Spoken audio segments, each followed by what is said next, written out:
Chers amis supporters, bonjour, bonsoir et bienvenue pour ce nouveau numéro du Talk by Les Gomes, votre podcast au cœur du sport messin. Au programme aujourd'hui, la descente du FC Metz en Ligue 2, l'heure du bilan après une saison ignoble des hommes de la Bologna, le coach roumain qui d'ailleurs à l'heure actuelle est toujours entraîneur du FC Metz. Les rumeurs de son départ enflent, bien évidemment. Le nom des futurs remplaçants se multiplie dans les médias. Frédéric Arpinon, nouveau directeur sportif, aura la lourde tâche de faire mieux que Pierre Drey aussi avec autant de moyens.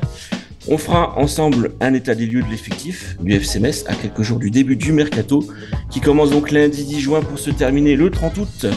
Quel joueur garder, quel profil recruter?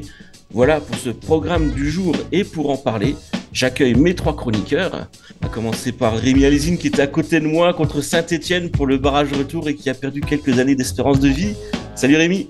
Salut, il me fallait 5 jours de recul comme toi pour en parler plus sereinement.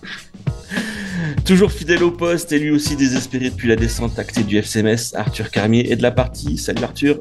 Salut Gérald, salut à tous. J'espère que vous n'avez pas fait de bêtises dans l'espace presse, pas de dégradation comme les supporters stéphanois. Non, mais on a failli se battre avec des collègues. On a eu quelques soucis quand même. C'est pas bien, messieurs. Et enfin, le globe-trotteur de Let's Gomes, spécialiste des Jeux Olympiques, qui va vivre sa meilleure vie d'ici pas longtemps. Valentin Lachaud, salut Valentin. Salut Gérald, bonjour à tous. Et oui, ça approche. J'ai vu que cette nuit, les anneaux avaient été mis sur la Tour Eiffel. Moi, j'en salive d'avance, j'ai hâte. Mais là, on a autre chose à débriefer.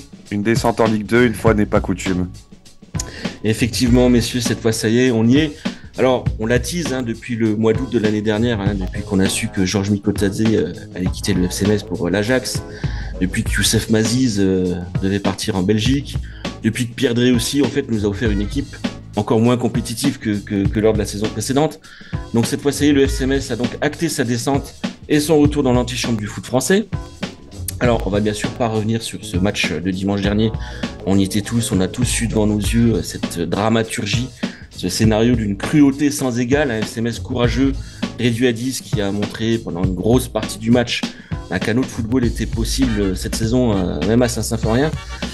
J'aimerais pour la dernière fois de la saison entendre votre résumé à vous messieurs de cet exercice 2023-2024 qui une fois encore a été cauchemardesque pour le FC Metz. Alors Rémi, à toi l'honneur, qu'est-ce que tu retiens de cette saison atroce?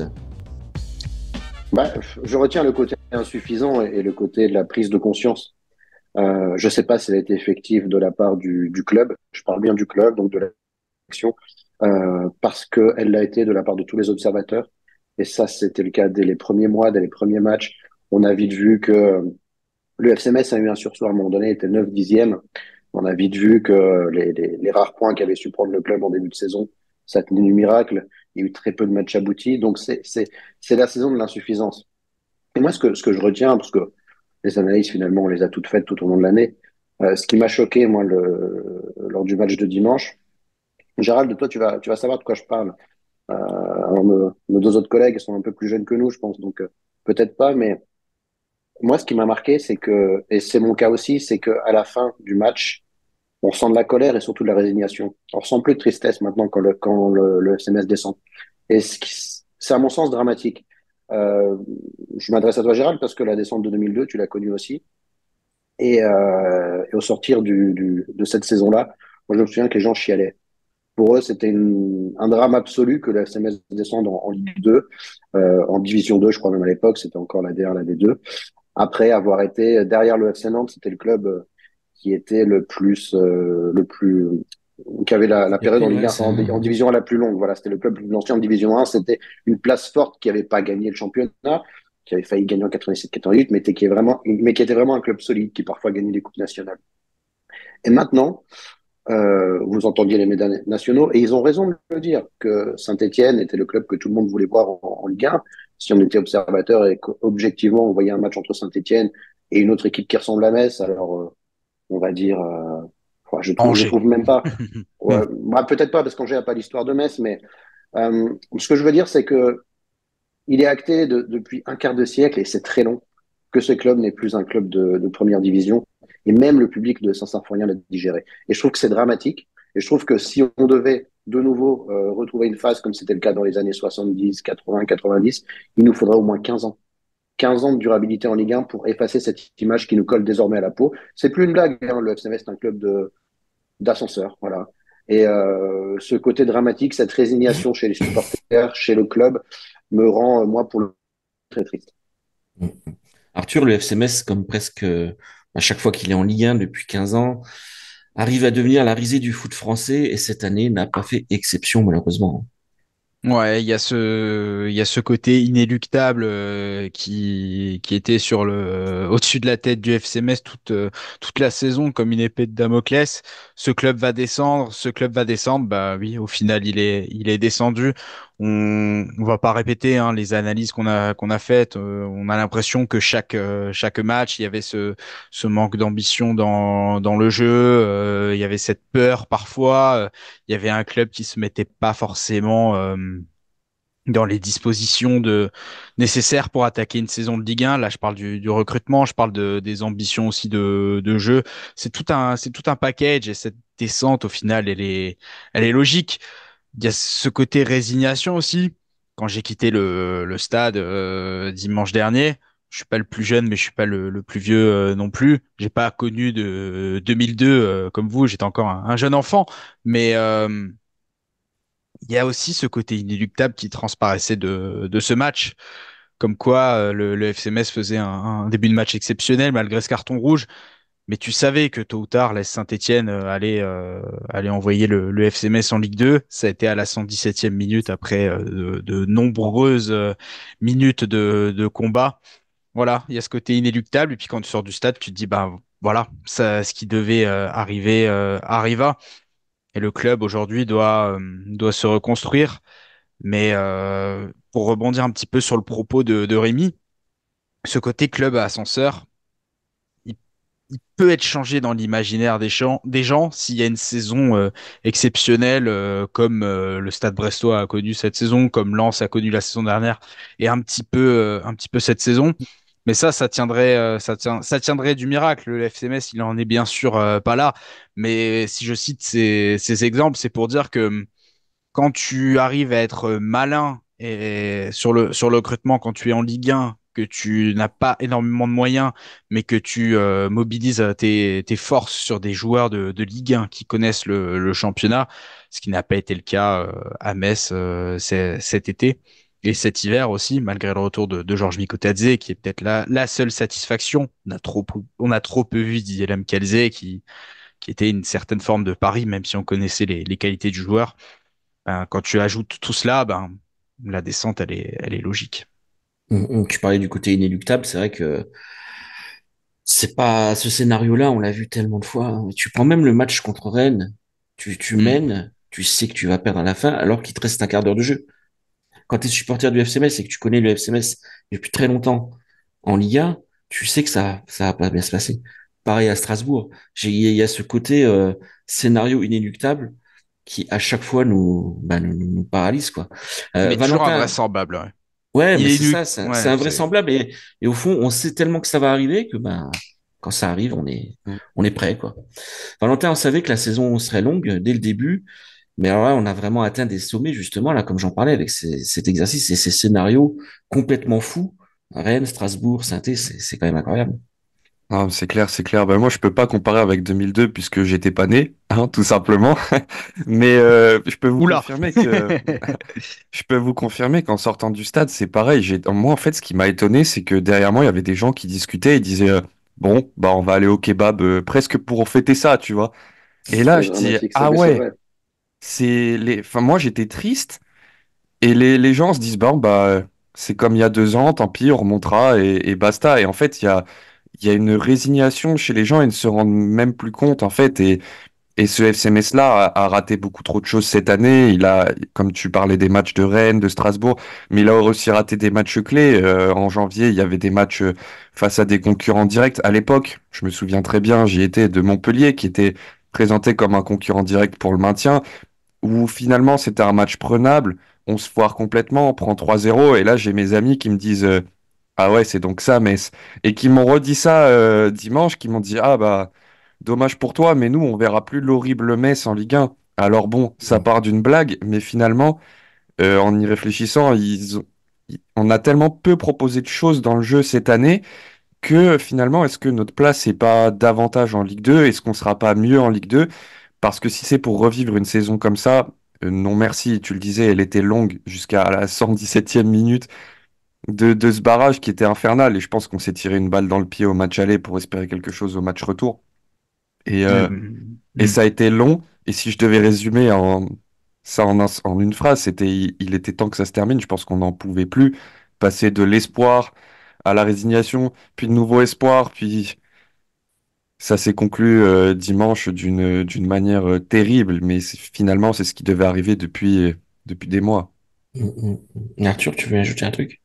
Ouais, c'est intéressant ce que dit Valentin en termes de jeu parce qu'on l'a et de la perception que les supporters des autres clubs ont, bah, c'est quand même supporters et observateurs, c'est quand même une perception assez réaliste parce qu'on tire le même constat du côté du FC Metz.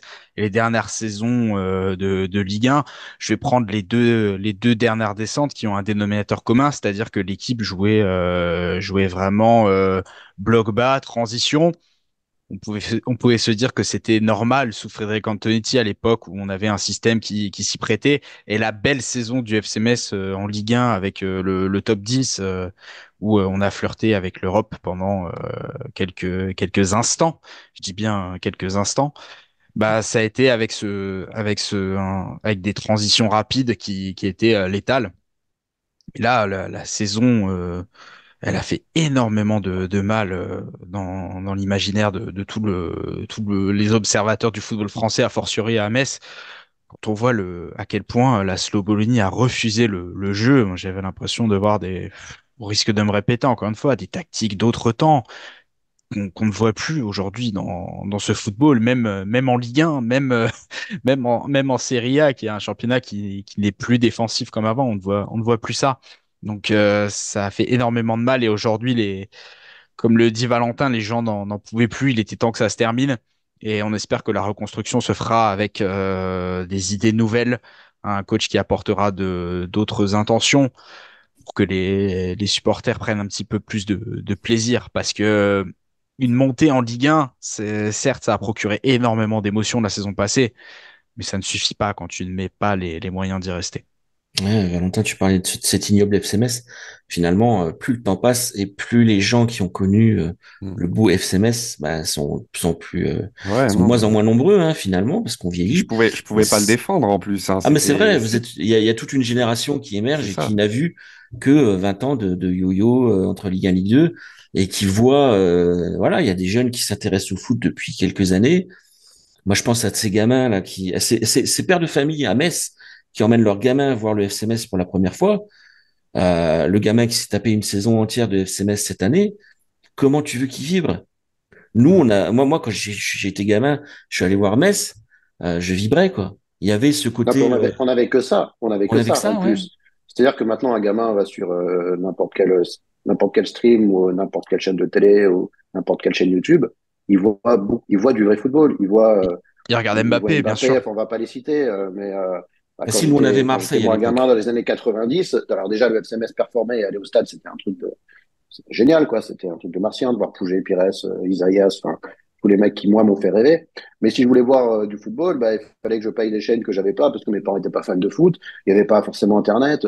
Donc voilà, on était bridés. Ce qu'on pouvait voir en football, c'était à côté de chez nous, ça sert à rien. Maintenant, les gamins, ils ont en plus une autre proposition. C'est pour ça que j'ai immensément de respect, moi, pour des gars comme vous qui ont la vingtaine et qui sont acharnés du FCMS. Je me dis, mais comment eux, ils ont attrapé le virus? Parce qu'attraper le virus, on se fadant ce qu'on se fade depuis 20 ans, c'est-à-dire quelquefois des espoirs, des montées qui sont plutôt sympas, mais à chaque fois un coup de massue parce qu'on n'a jamais le niveau de la Ligue 1, jamais l'espérance de gagner un trophée, jamais l'espérance de faire un match de Coupe d'Europe. Je dis chapeau les gars, je sais pas comment vous faites parce que moi, si je l'avais pas chopé avant ce virus-là, je pense pas que j'arriverai encore à l'avoir. Alors bon, euh, c'est vrai qu'on s'enflamme toujours très vite parce que on est très vite retourné finalement. Moi, je vois ce match de barrage, il est insipide le match aller. Mais on se dit qu'on serait content quand même si on passait, même sans le mériter. Le match retour était exceptionnel. Parce qu'on est comme ça et parce que le match retour, effectivement, la dramaturgie, le fait qu'il y ait un carton rouge, le fait qu'avec ce carton rouge, le FCMS montre un visage qui est soudainement plus conquérant, hasard ou pas, le fait qu'il y ait des prolongations, qu'on se dise que ça peut tenir, qu'on peut se qualifier au tir au but, bon, ça offre quelque chose. Mais moi, je me pose beaucoup cette question du supporterisme à Metz. Et pour moi, j'ai pas de réponse encore aujourd'hui. Comment ces gens qui ont la vingtaine font pour tomber amoureux de cette équipe? Franchement, Bah, c'est compliqué avec ce qui est proposé depuis maintenant 15-20 ans. pour évoquer mon exemple personnel, enfin, je suis plus proche de la trentaine que des 20 maintenant, mais je pense que les gens qui aiment le football à Metz ont toujours un œil sur le FC Metz, que quoi qu'il arrive, qu'il soit plus ou moins fervent. Et de temps en temps, il y a des équipes qui émergent, dont les valeurs se rapprochent de celles qui font l'ADN du club.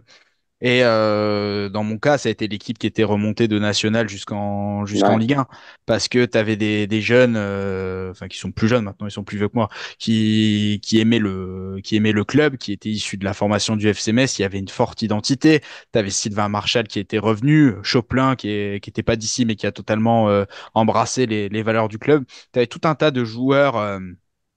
Un peu symbolique comme ça, même si en Ligue 1 on a constaté que c'était trop juste, mais Et il y a eu ce qu'Albert suffisamment de Cartier a fait, courage justement à s'y attacher, ouais, quoi. ce que Albert Cartier a fait avec cette équipe, même si c'est pas le plus grand tacticien du monde, c'est absolument incroyable. Et c'est une légende du FC Metz, Albert Cartier, aussi bien comme joueur que comme entraîneur. Donc l'histoire est un éternel recommencement. On peut s'énerver, s'agacer à chaque fois redescendre en Ligue 2.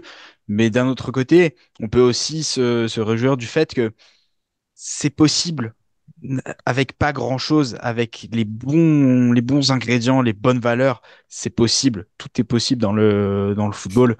Mais pour ça, il faudra bien négocier l'intersaison et le choix du nouveau coach. Alors Tant justement, que, justement, juste ah pour, pardon Valentin, vas-y. ouais, peut-être pour Rapidement parce qu'on rebondir, a un gros ouais, disons. programme.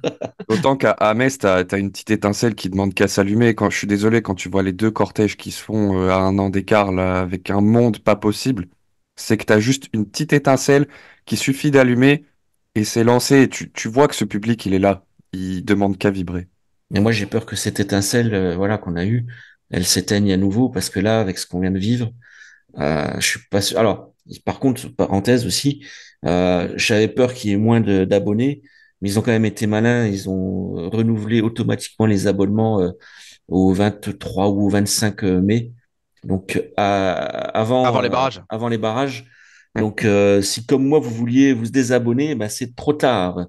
Bref, parmi les nombreux responsables de ce nouveau fiasco, pardon, bon, on a bien sûr le modèle économique du FCMS, hein, qui permet difficilement un recrutement de qualité, et pire encore, qui endette le club. Euh, on a eu donc cette incapacité de Pierre Drey aussi à trouver de bonnes recrues lors des derniers mercato.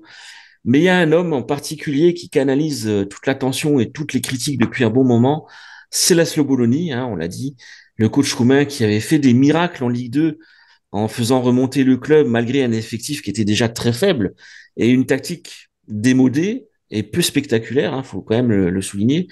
Donc Laszlo a donc cette année admis rapidement toute la faiblesse de son groupe et a décidé de refuser le jeu tout simplement et de proposer un catenaccio sans saveur.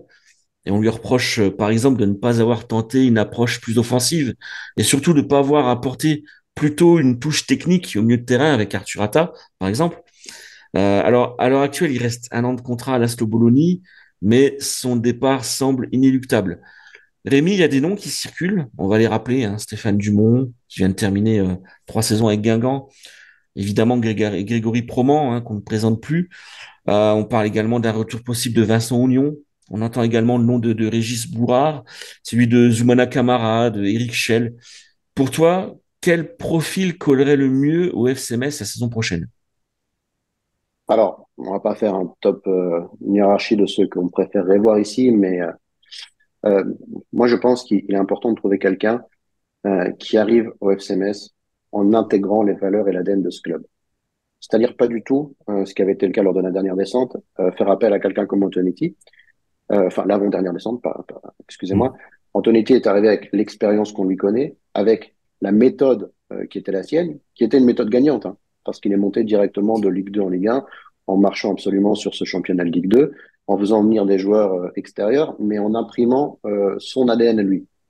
Et ça a tellement dégénéré qu'à la fin, il est parti avec pertes et fracas parce que il avait pris trop d'importance dans ce club par rapport à l'institution que ça représente.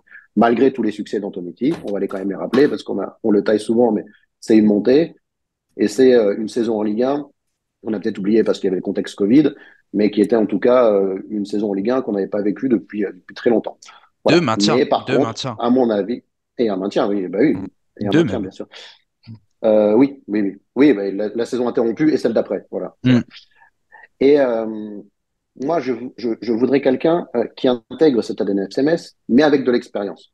Voilà. C'est-à-dire que tu as cité Vincent Lyon, par exemple, moi, c'est un profil qui me plairait. Parce que d'une part, son intermède à Metz était quand même une réussite, à mon sens. Voilà, il avait tiré le maximum d'une équipe qui était une équipe qui était taillée pour se maintenir en Ligue 1 pour le On coup. avait quand même des slogans, moins de Oui, monde, on plus avait de des piment, des choses comme on, ça, quoi. C'est que c'était pas non plus faramineux, on quoi. avait ça, mais on peut rappeler le passé Meurthe-et-Mosellans de Vincent Lyon si on veut, mais on peut aussi rappeler ce qu'il a apporté là. Je veux pas forcément faire un classement, mais je parle du profil de Vincent Lyon plutôt que la personne. C'est-à-dire quelqu'un qui arriverait avec une certaine expérience, maintenant il a l'expérience du football professionnel, que ce soit en Ligue 1 ou en Ligue 2, et avec la capacité à s'adapter à l'ADN du FCMS. Voilà, c'est un petit peu les qualités que je voudrais voir maintenant dans l'entraîneur qui arriverait à Metz, plutôt que quelqu'un comme Fred Antonetti, qui arriverait avec sa méthode, qui arriverait avec son propre ADN et qui prendrait le dessus sur l'institution.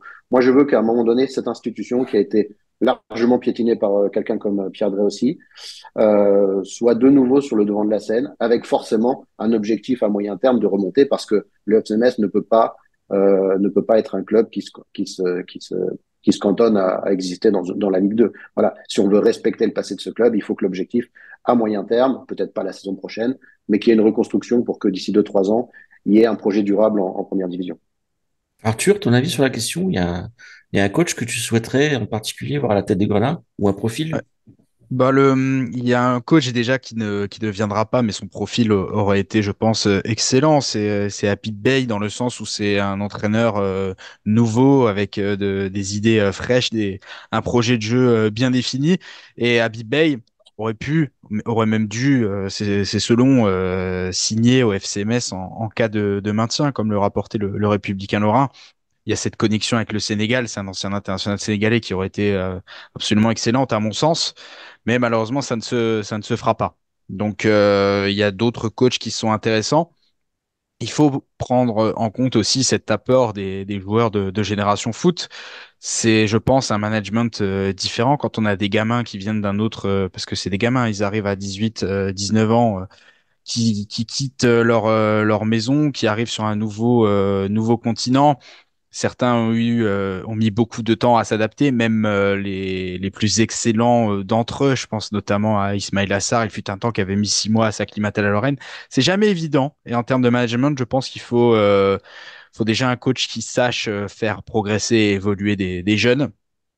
Il faut un coach qui connaît quand même la Ligue 2 et qui ne viendra pas avec un ego surdimensionné pour comment dire, pour prendre le dessus comme l'avait fait Frédéric Antonetti sur l'institution FCMS, même si je pense que le problème d'Antonetti, ça a été vraiment de s'être grillé et embrouillé avec un peu tout le monde en interne et pas nécessairement ce qu'il avait apporté lors de son arrivée en Ligue 2. En ce sens, un profil à la Dumont, ou alors peut-être Zoumana Camara qui est moins expérimenté, mais qui est un jeune entraîneur qui est prometteur. Ça pourrait être intéressant. Je pense qu'un un jeune quadragénaire, ça pourrait être intéressant. Grégory Proman, pourquoi pas aussi? Il commence à avoir de l'expérience, même si c'est pas l'expérience de la Ligue 2. Il y a tout le côté choix du cœur aussi pour lui, parce qu'on sait qu'il adore le FC Metz. Donc les profils vont être intéressants. Maintenant, il faudra mettre ce qu'il faut dans les mains du nouveau coach. Valentin, même question. T'as un favori pour ce poste d'entraîneur?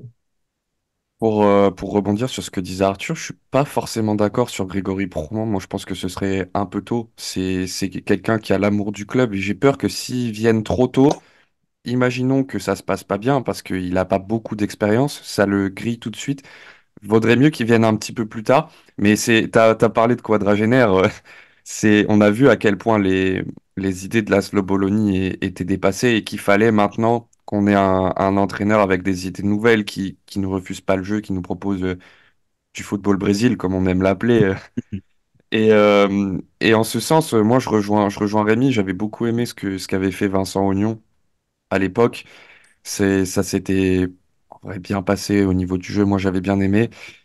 Pour Habib Beye, je pense que c'est dommage qu'il veuille absolument tout de suite la Ligue 1. Il aurait pu peut-être s'insérer dans un projet à long terme, pourquoi pas avec le FC Metz, espérer atteindre la Ligue 1 un petit peu plus tard. Voilà, c'est son choix. Moi, je trouve que c'est pas une bonne stratégie. Beaucoup d'ego, hein. Ça fait un peu Voilà, prétentieux, effectivement. j'allais dire le melon, mais vous m'avez ôté les mots de la bouche. Mais effectivement, il nous faut un coach avec des idées neuves. Il faut qu'on lance un nouveau cycle, mais un projet à long terme. Quelqu'un qui puisse s'inscrire dans cette histoire du FC Metz à long terme, qui propose quelque chose, tu disais, avec les Sénégalais. Et j'ai pas vraiment de préférence. Il faudra voir quel coach, ce que souhaitent faire ces coachs en question, quoi. Mm, mm, mm. Alors, messieurs, après la question du coach va se poser celle de l'effectif. L'intersaison va connaître une vague de départ, une vague de retour de prêt, des renouvellements de contrats peut-être. Mais une chose est sûre, c'est encore une fois pas cet été que le FC Metz va cramer la carte bleue. Alors, on va résumer vite fait hein, les départs. A priori, leur contrat n'a pas été renouvelé. Donc, on a Didier Lamkalze, Papa Yade, Kevin Endoram, Warem Chimpembe, Sami Lasseni, Marc-Aurel Caillard, Ismaël Traoré et bien sûr Georges Mikotadze qui devrait filer rapidement. C'est un peu notre chèque survie pour la saison prochaine. L'interrogation subsiste pour Simon Elissor, qui a la possibilité de rester à 3 si le club lève l'option d'achat. On parle bien sûr également de Lamine Camara, qui devrait partir, de Kevin Van de Kerkhoff, qui intéresse Lens. Salut. Il y a certains départs donc qui pardon, Hasard. il y a certains départs qui font plaisir, d'autres qui vont affaiblir considérablement l'effectif. Alors je continue rapidement, hein, puis après je vous donne la parole. Au niveau des arrivées, des retours de prêt, donc Lilian Rayo, Edouard Souma Abad, Ousmane Kébé, Sofiane Alakouche, Morgan Bokele, Ousmane Ba, Othman Shraibi et bien sûr Juliano Skuka. Et enfin, certains joueurs n'ont plus qu'un an de contrat. Alors, c'est le cas de Aboubacar Lo, Sofiane Alakouche, Ousmane Ba, donc Guillaume Ditch et Alexandre Kidja, qui n'ont plus qu'un an. Ablaye Jallo, Maxime Collin, Erel, Shraibi. Alors, messieurs, on va faire très simple. On va faire un ligne par ligne. Qui souhaitez-vous voir dans l'effectif la saison prochaine? On va commencer par le poste de gardien. Rémi, Okidja, stop ou encore? Guillaume Ditch, c'est l'heure. D'après toi? Bah, ok, mon avis, Okidja, merci pour tout. Merci pour tout ce que tu as fait. Tu resteras un grand gardien de l'histoire récente de ce club-là. Mais le contexte est idéal pour intégrer un Guillaume Ditch, pour voir s'il a le niveau de ce football professionnel, parce que la question, elle a le mérite d'exister. On ne sait pas, on n'a pas la certitude. Mais il y a de grands gardiens du FCMS, on va prendre récemment, comme Ludovic Butel, comme Thomas Didillon, qui ont débuté à un moment donné et qui ont apporté à ce club-là. Donc, je pense que si on doit trouver une bonne nouvelle dans cette descente, on peut intégrer des jeunes comme Giodic. Mais je pense que il faut pas lui mettre un Alexandre Kidja dans les pieds parce que quelqu'un qui prend de la place, je sais pas si c'est quelqu'un qui accepterait d'être numéro 2. Donc voilà, faisons en sorte de mettre un petit peu en valeur les pépites qu'on peut avoir. Arthur, même question? Moi, pareil, j'en ai fait tomber mon stylo, mais pour moi, c'est l'heure de Guillaume Ditch. Il a toutes les qualités, je pense, pour émerger dans cette Ligue 2. Et je vais nuancer le propos de Rémi sur Oukidja. C'est un gardien qui a l'air, un homme avant tout, qui a l'air bien dans sa vie à Metz. Il a fait de grandes choses avec le FC Metz, mais maintenant, on a vu à quel point sa saison s'est mal terminée, notamment sur le barrage aller. Peut-être un peu de pression sur lui. Il a peut-être pas supporté ce statut de cadre, de gardien qui devait faire les arrêts pour sauver son club. Mais s'il l'accepte, bien entendu, parce que je ne suis pas dans la tête d'Alexandre Kidja, s'il accepte ce rôle de numéro 2, ça pourrait être un apport intéressant pour la progression de Guillaume Ditch. Valentin? Ouais, bah ça va aller très vite. Je suis 100% d'accord avec ce qu'ils viennent de dire.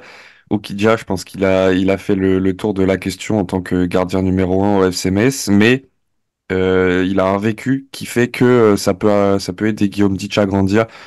La fin de saison, on l'a vu, ça s'est terminé sur une grande frustration dimanche, avec, que ce soit avec les supporters ou quoi, mais je pense que c'est plus... Mm. il venait de perdre un barrage à la 117e, il était frustré, je peux comprendre, mais maintenant c'est quelqu'un qui a sa vie à Metz, qui semble heureux. L'année dernière, je me souviens l'avoir croisé quand on fêtait la montée, il était fin heureux, il a sa vie ici maintenant, je vois pas non plus pourquoi il chercherait à partir, donc il faut juste trouver le rôle qui lui convient, et je pense que un poste de gardien numéro 2, ce serait pas mal. Ok. On va passer à la défense. Alors Rémi, le départ quasi inéluctable de Traoré. Après ça, on confie les clés du camion à qui? Pareil sur les côtés. Ouais, compliqué, les clés du camion. Il va falloir mettre un petit peu d'expérience dans cette équipe quand même, hein, parce que on a aimé les générations qui ont émergé de la Ligue 2. Je pense à celle de 2002-2003. Il y avait des pépites, hein. Il y avait des Proman, des Marshall, Bordiconi, Signorino, Obraniak, Adebayor. Voilà, il y avait du potentiel. Il y avait du potentiel dans l'épopée qu'a évoqué Arthur tout à l'heure, qui est monté de national en Ligue 1. C'est une génération qui avait gagné la Gambardella, hein, avec Len Bakoto, Busman et compagnie, Bounassar. Là, il y a des jeunes à potentiel qu'il faut garder, mais qu'il faut encadrer. Ismaël Traoré, il avait fait énormément de bien dans cette équipe en Ligue 2 la saison de la montée. Il faut trouver un profil un petit peu similaire. Alors évidemment, on espère que Mathieu Hudol va faire partie de cet effectif parce que je parle beaucoup d'histoire, mais l'histoire, le cycle de la dernière dizaine d'années, il s'écrit avec lui et on veut qu'il continue à s'écrire avec ce joueur-là. Il a de l'expérience. Donc voilà, pour le moment, c'est compliqué hein, de faire un 11 type pour la saison prochaine, mais il va falloir mettre des touches d'expérience, des gens qui connaissent la Ligue 2, la Ligue 1. Je sais que c'est compliqué, il faut sortir le chéquier, mais à un moment donné, la carte bleue, avant d'être plafonnée, il y a un petit seuil, et ce petit seuil, avant d'atteindre le plafond, bah, il faut savoir l'utiliser à bon escient. Et à bon escient, c'est de pas faire des paris de joueurs qui viennent de championnats dont on connaît même pas, dont on a vu quatre gestes techniques sur YouTube, c'est d'aller chercher des joueurs qui ont de l'expérience, quelques dizaines de matchs, et qui vont apporter quelque chose pour que cette équipe, où il y aura beaucoup de jeunes, va pouvoir remonter dans un avenir pas trop lointain. Arthur, Sadibou Sané, Fali Kandé, Christophe Herrel, ça peut rester, ça peut faire déjà Alors, une bonne ossature. alors, Christophe Herrel, quand on lui pose une question sur son avenir en zone mixte, il répond, j'ai encore un an de contrat. Ça veut tout et rien dire. Est-ce qu'il veut Ouais. partir? Est-ce qu'il veut rester? Je sais pas si c'est un joueur qui s'intégrerait dans un projet de Ligue 2, mais cette défense, elle est quand même, somme toute, intéressante, séduisante. Le mot est peut-être un peu fort, mais il y a fortement moyen d'aligner quatre titulaires qui ont évolué en Ligue 1. Mathieu Hudol, alors, sa fin de saison, pareil, c'était compliqué. Il a reçu beaucoup de critiques, mais il faut quand même pas oublier tout ce qu'il a apporté au club. Et il a quand même désormais de la bouteille, Mathieu Hudol. Donc, ce serait quand même assez Surtout intéressant en de le Ligue voir en 2, Ligue 2, c'est quelqu'un qui surtout en peut. Ligue 2. C'est de la très bonne qualité pour de la Ligue 2. Sadibou Sané, c'est un garçon qui a du potentiel, c'est séduisant. Fali Kandé pourrait peut-être se relancer. Il commence aussi à avoir un peu de bouteille avec ses allers-retours en Ligue 1. À droite, il y a, je ne sais pas si Kofi Kouo va rester, mais que ce soit Kouo ou Collin, ce sont des joueurs qui ont connu les tâches supérieures. Kouo, son barrage retour contre la SSE était incroyable Ouais, pour un joueur. j'espère qu'il va rester. C'est vrai qu'il voulait partir. Mhm. Il a failli partir. On l'a pu vu à un moment donné. Moi, C'est un j'aimerais bien qu'il peu, reste. c'est un peu dégoûtant la manière dont il a été mis au placard par la Bologna, alors que il a toujours respecté les valeurs du club et apporté quelque chose dans son registre. Donc, je pense qu'au niveau de la défense, ça tient la route. Faudrait peut-être un joueur d'expérience supplémentaire en défense centrale. Encore que une défense Kandé Sané, ça pourrait être intéressant. Valentin, j'imagine que tu es d'accord avec tout ça. Ouais, pour revenir sur Kwao, moi c'est vraiment un joueur que j'adore. Déjà, il est hyper attachant, mais enfin, je trouve qu'il véhicule bien les valeurs du club à la Croix de Lorraine comme on aime. Moi, Christophe Herrel, je garderai pas. Enfin, je trouve que dans l'attitude, ça m'a déplu. Enfin, je l'ai trouvé moins concerné que les autres et je pense que il faut pas le garder. Par contre, pour le reste, Sané, Colin, Udol, tout ça, il faut garder et derrière, il faut amener de la jeunesse. Il faut que tous les joueurs qu'on a eu cette année, j'espère qu'on pourrait garder Traoré. Je sais pas ce qu'il en est. Ce serait pas mal parce que j'ai adoré ce joueur aussi. Mais on a déjà une belle ossature, comme Rémi et Arthur l'ont dit, et il faut construire avec ça en faisant grandir les petits jeunes derrière, en leur mettant des minutes à droite à gauche, et c'est comme ça qu'on développera sur le temps plus long. Pour avoir eu la chance de croiser et de rencontrer Maxime Collin sur une émission Graoli Mag sur Moselle TV. C'est un garçon qui pourrait être intéressant dans ce projet de Ligue 2. Ouais. Il est réfléchi, il pourrait amener cette expérience, ce calme, cette sérénité qu'il a peut-être pas forcément eu l'occasion d'amener en Ligue 1, même s'il a pas fait des prestations indécentes, bien évidemment, mais ce n'est pas ce joueur qui te fait la différence. En revanche, dans un projet Ligue 2 où les défenses sont moins sollicitées qu'en Ligue 1, parce que Metz aura quand même plus le ballon qu'en Ligue 1, c'est pas possible de l'avoir moins vu les statistiques. Ça pourrait être un joueur qui apporterait beaucoup de zénitude à cette défense messine. Attention hein, par rapport au niveau de la Ligue 2, parce que ce sera une Ligue 2 à 18. Il Oui, y a mais on est les quand boss de la même, Ligue 2, Gérald. ouais, mais il y a On est quand même, le voilà, t'as boss quand même des final. équipes comme Bordeaux, t'as quand même des Bon, équipes, tu vois, Ouais. qui sont là depuis quelques temps, qui ont ça va peut-être être même une plus grosse Ligue 2 l'an d'expérience. prochain. Ouais, ouais, ouais. Et Moi, ça va être très resserré. Alors, le milieu de terrain, cette fois-ci, c'est sans doute le plus gros chantier. Et j'imagine que les deux seuls qui font l'unanimité, Arthur Atta et Ablaye Jallow. Rémi, qu'est-ce que t'en penses? Oui, bah si on devait si on devait prioriser, on veut voir ces deux joueurs rester à Metz. Après, est-ce qu'un projet plus séduisant ne sera pas proposé à quelqu'un comme Ablaye Jallow, qui, quand il n'est pas blessé, a largement le niveau technique de la Ligue 1 et de division supérieure à la Ligue 2? C'est mon avis. Le discours que j'avais sur Guillaume Ditch tout à l'heure, je voudrais avoir le même sur Arthur Atta. C'est-à-dire que si on devait donner à un moment donné plus d'épaisseur à ce joueur dans un collectif dans le foot pro, la Ligue 2, c'est idéal. Mhm. Bien entouré et lui donner les responsabilités qu'on a tous envie de lui voir conférer.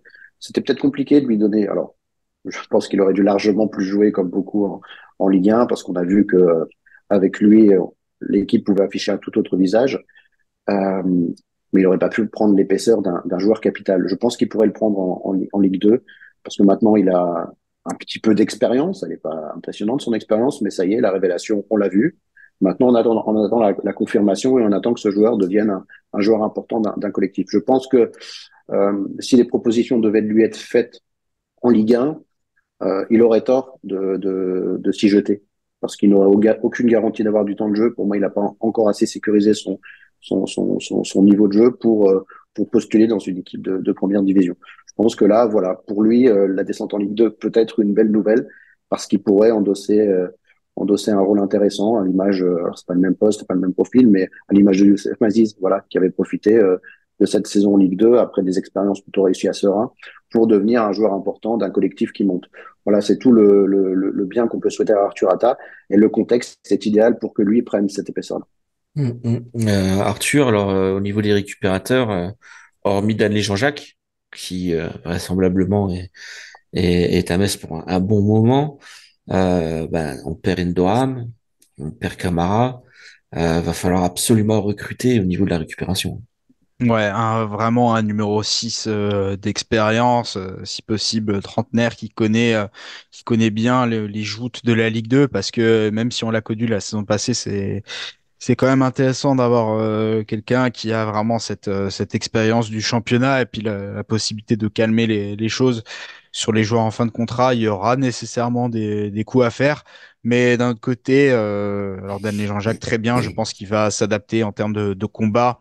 Est-ce qu'il va réussir à progresser techniquement, chose que on a l'impression qu'il n'a pas fait cette saison sous la Bologna. Faut-il remettre en cause la qualité et l'intensité des entraînements du coach roumain? Sans doute, car ce sont les échos qui ont été rapportés en interne. Mais moi, j'aimerais bien revoir un Joseph Ndukidi qu'on a trimballé un peu à droite, à gauche, qui a été complètement mis au placard sur la fin de saison. Certes, il a eu des pépins physiques, mais il est complètement sorti de la rotation. Je pense que c'est un joueur qui pourrait être à l'aise en Ligue 2, d'autant qu'il est capable de se projeter vers l'avant. Du peu que qu'on en a vu, parce qu'il était très bridé quand même dans son utilisation sous la Bologna, ça pourrait être intéressant. Mais pareil, ces garçons-là, ils devraient être encadrés par quelqu'un d'expérience. Valentin, milieu de terrain, ça va aussi dépendre du coach, bien évidemment. quel type Ouais, quelle tactique finalement? Parce qu'on a vu hein, cette année, Arthur Atta n'a pas joué autant qu'on aurait mm. voulu. D'après toi, milieu de terrain, qu'est-ce qui nous manque, qu'est-ce qu'il nous faudrait? Ouais, mais c'est clair, tu parles de tactique. Moi, j'en ai marre de voir un jeu un peu stéréotypé qui repasse systématiquement par la défense. Il faut qu'on aille créer du mouvement dans le cœur du jeu et il nous faut nécessairement des milieux créateurs. Voilà, Arthur Atta, il a montré du bon, comme le disait Rémi. Je suis sûr qu'il peut faire un peu son expérience en Ligue 2. On perd quand même si on perd Endoran, on perd quand même un soldat derrière. Donc c'est bien dommage. Il va falloir qu'on trouve quelqu'un aussi avec sa présence physique. Ce serait pas mal. Mais comme tu le disais, tout dépendra de la philosophie de jeu. Mais j'ai envie de voir du foot qui passe par les milieux et on l'a trop peu vu à Metz. Et pour ça, il faudra qu'on recrute, là, je sais pas, j'ai pas de nom en tête, mais des milieux qui savent jouer au ballon, tout simplement, et qui sont capables d'amorcer tout de suite vers l'avant, ce qu'on a trop peu vu cette année, et on a trop vu de ballons jetés vers l'avant, vers Georges Mikotadze, à tout va, parfois mal envoyés, et là, il va falloir radicalement changer ça, et ça passera par le mercato. Exact. Et enfin l'attaque. Bon, au revoir Georges Mikotadze, ça c'est inéluctable. Il nous reste donc nos yeux pour pleurer. On a Diallo qui a montré de très bonnes choses que j'ai envie de revoir en Ligue 2. Mhm. Sabali, qui connaît bien aussi la Ligue 2, qui s'y reste peut être un bon élément. Rémi, qu'est-ce qu'on fait devant? On regarde Georges Mikotadze, on le voit à la cathédrale, faites ce que vous voulez. Non, il va bien évidemment partir, on va le remercier. Mais on évite les paris ratés. On prend des gens qui ont déjà marqué des buts. Alors, c'était pas en Ligue 2, mais lorsque le FCMS a pris des joueurs comme Pancek Diabaté, Nolan Roux, Nicolas Depréville, mais Luther Big, c'était pas en Ligue 2, on est d'accord. Nicolas Fauvert, c'était peut-être en Ligue 2. Euh, ils ont été en grande partie des réussites, mais ils avaient marqué des buts avant dans le monde du football professionnel. Ouais, c'est Et ça. ça paraît très basique ce que je dis, mais comme c'est ce qu'il va falloir aller chercher. Alors on peut se mettre à l'échelle de la Ligue 2. Ces dernières années, moi je militais à chaque fois qu'on était en Ligue 2 pour aller chercher des mecs comme Gaëtan Courtet. Voilà, des gens qui connaissent ce combat de Ligue 2, qui ont l'expérience, qui vont te marquer le but. Il nous le faut. Après, il faut bien sûr donner un rôle à Sabali, qui a eu un rôle important, inespéré à mon sens, vu le niveau de jeu qu'il affichait à la base, mais très important sous l'ère Bologna pour la montée. Diallo, évidemment, c'est très intéressant pour la suite. Mais il y a quand même un gros chantier. Il faut pas se planter en attaque parce que en défense, Arthur a fait un petit peu le panorama. Je suis d'accord que à part grosse vague de départ, le FCMS est plutôt bien armé. Au milieu, petite touche d'expérience, mais ça devrait être pas mal parce que la touche technique, on commence à l'avoir. Par contre, devant, là, il y a un gros chantier. Voilà, Mikotadze était tout seul. Alors, Elisor va revenir. Est-ce qu'il serait intéressant de le garder? Voilà, il faut voir s'il a vraiment envie de s'intégrer dans ce projet. Il faut voir s'il a vraiment envie aussi de subir une concurrence, parce qu'à mon sens, s'il revient, il faudra adjoindre une concurrence à Simon Elisor. Il n'a pas l'air de trop apprécier la concurrence. Dès que Georges Mikotadze est revenu cet hiver, Simon Elisor a fait ses valises et a demandé à avoir du temps de jeu en Ligue 2. Donc voilà, mais c'est quelqu'un qui, en Ligue 2, pour moi, aurait le potentiel pour rentrer dans une rotation d'une équipe qui est censée jouer la montée. Voilà, c'est un énorme chantier, mais toutes les réflexions qu'on a là, elles vont faire mal au crâne au futur directeur du football, au futur C'est déjà le cas, j'espère. Hein. Ou à Fred Arpinon. Voilà, j'espère que c'est déjà le cas. Je voulais embrayer là-dessus. J'espère qu'un nouveau coach sera pris très vite parce que le coach, il doit évidemment être associé à cette réflexion-là.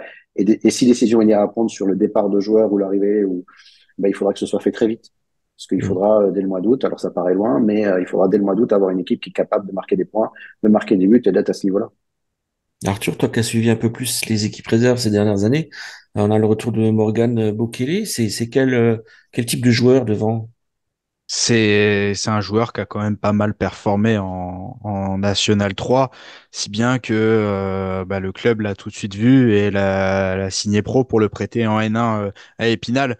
Alors bien sûr, il faut pas mettre trop de pression sur les épaules de ce garçon, mais il a quelque chose et je pense que lui comme Ibou Sané, ils auront leur carte à jouer dans cette fameuse rotation et je pense que le FC Metz sa meilleure recrue en attaque, pour rebondir sur les mots de Rémi, ça pourrait être aussi Simon Elisor, parce que à mon sens, il a prouvé qu'il savait mettre des buts en Ligue 2, une demi-saison plus une demi-saison. C'est pas déconnant de partir avec Simon Elisor en pointe. Ça, c'est pour le côté des titulaires. Mais pour en revenir à la jeunesse, il y a des choses à faire avec ces joueurs-là. Bokele, c'est très bien parce que le FC Metz avait manqué son grand frère, si je puis dire, qui était parti à Bordeaux. Donc, jeune prometteur, j'en attends pas monts et merveilles pour la prochaine saison de Ligue 2. On va laisser le temps à ce jeune joueur d'éclore. Mais lui et Ibou Sané, ce sont les deux joueurs qui ont le plus marqué, en mon sens, en attaque, la saison de l'équipe réserve du FC Metz en National 3. Hmm. Valentin, un petit mot sur l'attaque avec ce départ inéluctable du roi Georges, ça va faire mal. Ouais. Ouais, ben que rajouter à part qu'il faudra pas se rater. L'an dernier, c'était aussi le grand chantier en attaque et on s'est complètement raté au niveau des recrutements. Le départ de Georges Mikotadze nous sauve et retarde un petit peu l'inévitable, si je puis dire. Mais retrouver un profil comme Georges Mikotadze, ça va être tellement dur. Je sais pas qu'il va falloir trouver, hein. Ça n'existera Mais pas, hein, on clairement. Non, va, on perd, mais une qualité de jeu monstrueuse. Georges Mikotadze, c'était l'attaquant rêvé pour nous. Et il va pas falloir se rater au niveau du recrutement. Je sais pas trop, c'est un peu la valse en ce moment. Mais Simon Elisor aussi, je pense qu'il est. La Ligue 1, c'était peut-être un peu trop tout de suite. Et là, la Ligue 2, maintenant, il a fait un petit peu son expérience à 3. Voilà, maintenant, c'est un joueur qui peut s'affirmer dans le collectif messin. Et puis, il faudra rajouter un ou deux joueurs au mercato, mais là, il faudra pas nous ramener un Oscar Estupiñán où il faudra vraiment un Ah, on profil a qui colle. Benjamin Tété, au fait, c'est vrai. C'est J'avais oublié. vrai. Ah non, non, non, merci, merci, au revoir. Vous me le renvoyez dans un paquet cadeau à Hull City, Bah, il coûte c'est cher en bon, quoi. plus, c'est ça le Ben oui, problème. il coûte cher. Il coûte son salaire. On pourrait acheter quatre attaquants de Ligue 2. C'est bien sûr une exagération, mais le salaire de Benjamin Tété, qui était un des meilleurs salaires du club en Ligue 1, c'est pas possible pour la C'est Ligue un 2. peu fou. Ça va être aussi l'un des chantiers du FC Metz, c'est de se débarrasser de ces poids morts, de Benjamin Tété, de Giuliano Scuca. Skuka. Et je voudrais revenir aussi dans cette rotation de l'attaque. On n'a pas cité Ablagello parce qu'il a été cité dans les milieux de terrain. Alors, déjà, Ouais, est-ce qu'il va rester au FCMS? Est-ce qu'il va jouer en numéro 10? Est-ce qu'il va jouer à droite? Là, ça va être toute une piste de réflexion. Et en fonction du cas Ablagello, je ne sais pas s'il est beaucoup sollicité du fait de ses pépins physiques. Mais il faut aussi des joueurs pour accompagner ça. Je pense qu'un joueur par ligne, ça pourrait être très intéressant. Et je laisse la parole à Valentin après cette Ouais, parenthèse. j'avais terminé. eh ben, c'est parfait. Peut-être Rémi, un mot pour terminer l'émission? Non, Non. mais vous vous rendez compte, ces cycles de reconstruction qui sont incessants, on ne sait pas encore quel coach, on ne sait pas quel effectif. Surtout que Euh, les coachs, là, ça bouge beaucoup au niveau des coachs en plus, hein. ouais, ça bouge beaucoup, mais moi, ce que je veux dire, c'est malgré le refus d'Abig Bey d'entraîner le FC Metz en Ligue 2, et bon, ça le, ça le regarde, je veux pas juger son choix, tant pis, tant mieux, mais moi, je suis convaincu que le FC Metz reste un club attractif quand même, malgré 2 décennies à faire le yo-yo. Il y a une foule d'entraîneurs à qui ça plairait bien de prendre les rênes d'un club comme Metz, qui a toujours, mine de rien, une équipe compétitive pour exister dans le championnat de Ligue 2, qui a toujours un avenir potentiel en Ligue 1 pour un entraîneur. Et c'est la même chose pour les joueurs. Le Des problème, c'est aujourd'hui infrastructures. ouais, Mhm. les infrastructures sont quand même incroyables pour un Et un club Et le public. public, le Ouais. public qu'on de a vu Ligue cette 2. saison. Voilà, c'est ça, la ferveur, regardez, cette saison, regardez l'année dernière, surtout où l'étincelle a été prise, et à la fin de saison, le Metz Bordeaux, le Metz Bastia, l'ambiance était folle. Donc, c'est pour ça que, voilà, on a toujours l'impression de retomber dans un marasme absolu, mais on est quand même devant un club qui est super attractif, qui attire toujours. Malgré tout, le portefeuille de la masse salariale, il est pas, c'est peut-être un petit peu là que le bas blesse. Pour autant, pour la Ligue 2, en Ligue 2, ça peut suffire à faire une équipe compétitive. Donc voilà, à un moment, il faut aussi que le club regarde ses atouts au lieu d'écouter peut-être toujours les hommes sur lesquels il a placé sa destinée. Je pense que l'histoire et les fondations de ce club sont assez épaisses pour garantir une sérénité et un avenir. Et je pense qu'il faudrait un petit peu plus s'en convaincre plutôt que d'aller chercher des gens qui révolutionnent un peu trop ce club-là. Et on met du temps à réagir. Voilà, le temps de Carlos Freitas, José Riga. Fort heureusement, Carlo Molinari était intervenu assez vite pour faire comprendre au président Serein que la perte d'identité allait un petit peu trop loin. Alors là, miracle absolu, hein, c'est une légende absolue comme Philippe Berger qui revient et qui monte ce club en Ligue 1. Mais ce sont ces histoires-là qui plaisent au public messin. D'ailleurs, on l'a pas cité, mais moi, s'il revenait, je serais très, très heureux parce que c'est un homme incroyable. Ouais, mais son départ avait été Ouais, déchirant et plutôt compliqué. Et humainement, c'est de loin le coach le plus incroyable qu'on ait eu ces 30 dernières années. Mais 20 dernières années en tout cas. Donc voilà, on se morfond, on pleure beaucoup, on chiale quand on regarde ce club, mais il reste quand même un club attractif et qui pourrait encore nous offrir de belles histoires. Mais on espère qu'elles seront un peu plus durables que les dernières. Et j'aimerais ajouter, pour être très terre à terre par rapport à cette Ligue 2, mais le club, désormais, on va se concentrer sur nos forces. On sait qu'il est capable de reconstruire sans cesse en Ligue 2. Alors autant on accusait vraiment le coup sur les dernières descentes, autant celle-ci, après c'est un ressentiment personnel. J'ai l'impression qu'on le savait Ouais, le ça, on le début. savait Soit depuis longtemps. on l'accepte, c'est fait. Maintenant, j'ai pas envie de dire que c'est digéré parce que ça prend du temps de digérer une descente quoi qu'il arrive. Mais on a fait une revue d'effectifs. Il manque quand même 3 fois rien pour réajuster cette équipe. Il faut faire partir des gens qui n'ont plus d'utilité, je pense, pour le club. Mais il y a quand même une base très séduisante à mon sens. Et je suis plutôt confiant pour la reconstruction. Maintenant, c'est l'après-reconstruction qui est le plus intéressant. Mais là, on est dans ce fameux cercle. On en est à la première étape. Donc, espérons que cette étape soit bien négociée pour que celle d'après le soit encore mieux et qu'on brise la loi des séries. En tout cas, l'intersaison va être passionnante, encore une fois, et très longue parce qu'on reprend que à la mi-août à cause des Jeux Olympiques. Messieurs, l'émission touche à sa fin. C'est également la fin de cette première saison du Talk by Let's Go Metz. Ça a été génial. On va poursuivre ça la saison prochaine. On va s'accorder quelques semaines de vacances. On va observer un petit peu le mercato. On va voir comment le FC Metz se renforce. Merci à tous. N'oubliez pas de liker la vidéo, de partager, de commenter et puis de nous retrouver bien sûr sur letsgometz.com. Et puis on se retrouve dans très peu de temps pour la saison 2 du Talk. À bientôt. Bye bye. Bye bye.